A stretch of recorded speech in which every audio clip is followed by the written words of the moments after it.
My son was born July 11th, which is like a very auspicious, lucky day. And he was a very big baby. We had put him to bed one night, the 2nd of October.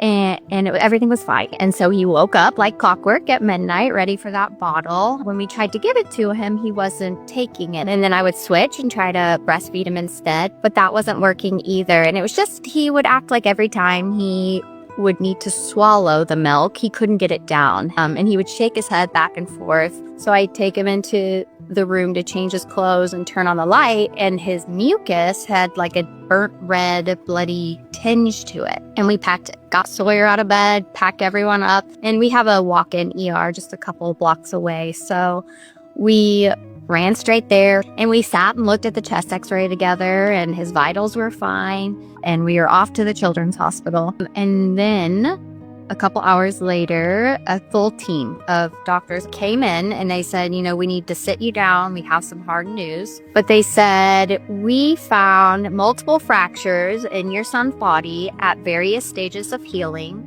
and we've hotlined you for child abuse. That was obviously also devastating.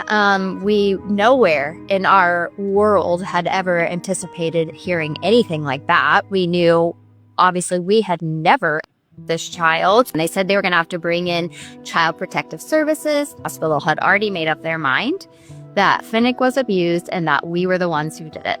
And so they stripped him down to a diaper and put him on an exam table and just started finding every mark on his body and saying that it was abuse. They said that he had a petechia in his eye, which is, petechia is a bursted blood vessel, and oftentimes they try to point to this in babies as being signs of abuse, but we had just brought him in for excessive crying because he hadn't eaten, and he had forcefully thrown up, all of which could cause a little tiny petechia in a baby's eye, but they were not listening to us at this point. And from that moment forward that we get into our room, we're not allowed to be alone with our son at all. They have to have what they call a babysitter watch us 24/7. After the second day, the police department pulled my husband and I separately into interrogations. And during my interrogation, it was very clear that they were going to try to pin it on my husband, and they were trying to force me to give them just a statement saying that I think my husband did this. I didn't, because frankly, I knew he didn't. At which point they started threatening to take my now 10-year-old daughter from us, as well as my son. They have no intention of figuring out really what happened to our son. By the end of the 4th, October 4th, they had already medically discharged him. There was nothing they could do. He was fine. He was healthy. So they discharged him, but they were still keeping us in the hospital because nobody was telling us why. When finally I contacted a friend from high school who was a lawyer and started asking, is this legal that we were being kept here against our will? And she told me, no, it's absolutely not legal. You need to ask them to show you paperwork. I called for the social worker, a child abuse pediatrician at this hospital. She came in and started asking me why I was asking for the social worker. And I told her, well, I'm just trying to get to the bottom, understand why we're still here. So he shows up, the social worker, to our room, already on the defense, thinking that I'm aggressive. And he didn't show me any paperwork. And if we left the hospital, they would immediately have me arrested, and that they would throw both of my children into Missouri foster care. The Child Protective Services worker, the investigator for them, contacted me by text. She just sent me a text and said, we're taking you to court on Tuesday at this time. Don't be late. And she asked for a list of families that I would be okay with my children going to live with. And so no time to prepare for anything. What I know now, months later, is that they were falsely imprisoning us in the hospital against our will, which is highly illegal. But I did ask my neighbor. Her mom is a lawyer. She had put me in contact with this woman named Heather Kirkwood, who is probably the lead defender of falsely accused parents of child abuse in, I would say, the world. And she couldn't represent me, but she did get on the phone and at least say, Sarah, these are the things you're going to want to start preparing.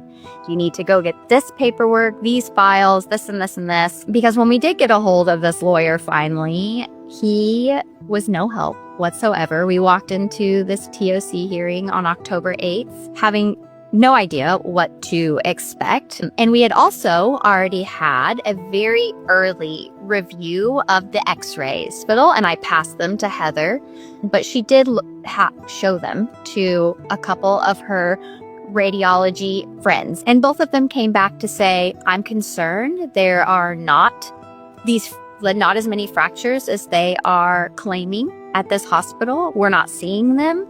And there's also indicators that this patient has something wrong with his bones, which I had gone back to the hospital and said, I need you to run the vitamin D panel. I need you to run all these tests. And they laughed at me and said, that's not necessary because this is an abuse case. There was no investigation done by Child Protective Services. They talked to my daughter's teachers and the staff at school, who all said, absolutely not this family. We've never had an issue. These children are not being abused. They did not put any of that in the petition. And our lawyer didn't stand up and say anything. And they took our kids within less than 30 minutes. And I had no idea where they were going to go. When we left that court, I collapsed in the parking lot and just lost it.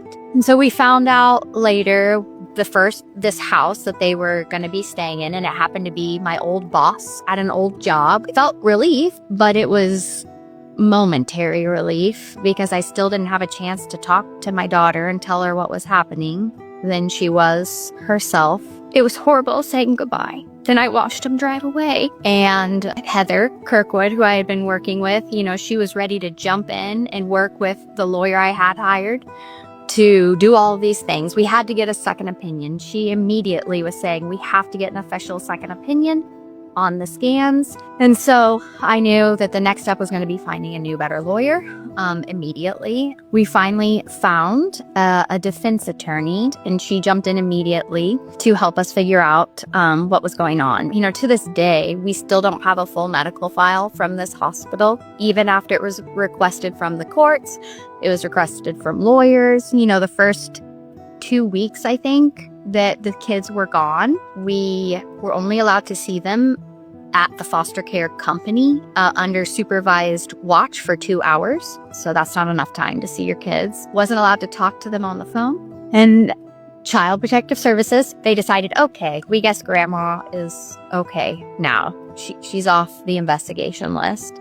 And they let the kids move in. And by that time, my daughter had officially had enough. We told her she was moving again. And when we told her, okay, yay, we get to go to spend time with Yaya, she had a total mental breakdown in the front yard of this house and just started screaming at the top of her lungs and saying, no, I'm not going anywhere else. You're not going to take me anywhere else. And it was quickly after that we started her in therapy.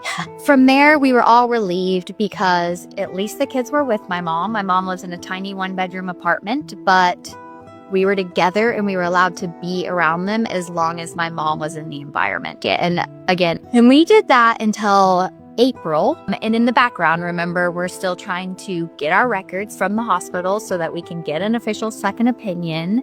We had to start individual therapy, which my husband and I were already in therapy because we are millennials and I feel like everyone's in therapy anymore. And then I would say around the beginning of 2025, we get enough information to finally get our second opinion. And Heather Kirkwood taps her friend, Julie Mack, who is a pediatric radiologist. She finds he did not have 14 fractures. They had misread his scans on almost all of them, except for the ribs and the wrist, which he did show fractures on. She also noted that it was clear from the scans that there was cupping in his bones, and they should have done some kind of test to see what was wrong, what was making his bones look deficient and under-mineralized, and they never did that. And it showed that he had a viral infection, and that was probably a viral ulcer from his viral infection, not somebody sticking their finger in the back of his throat to cut it. We went to the DA. We took this report, the second report, that was enough proof to finally show we